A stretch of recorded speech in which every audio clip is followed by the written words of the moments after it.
आई सब मिल जुल के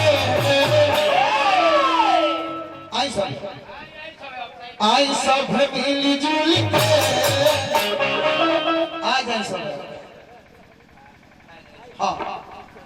कि आई सब मिल जुल के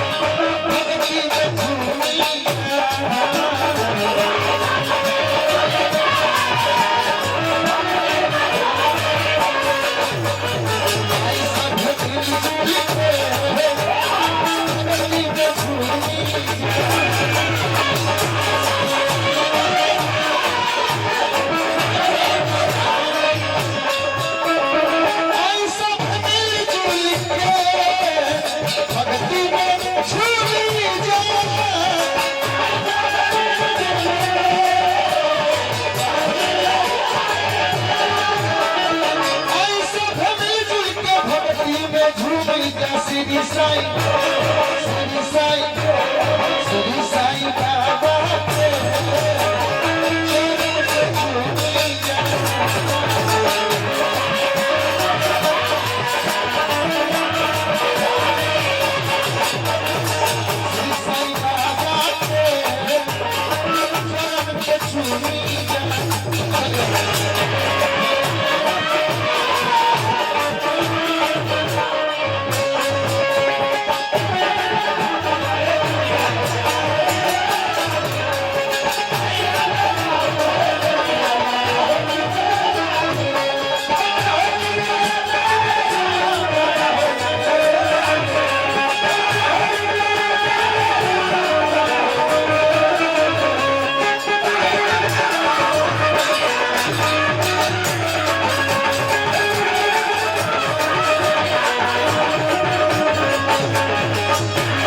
आगे हमारा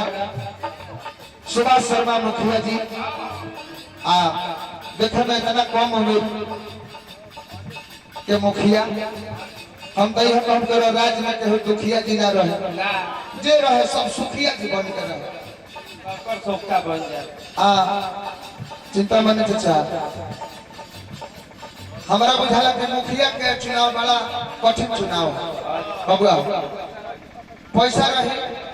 तब विधायक जीत जाए वो झंडा लेवल का चुनाव है कौन झंडा है तब ललटेन है दे देंगे के वोट है कमल का फूल है का वोट दे दो बाकी मुखिया के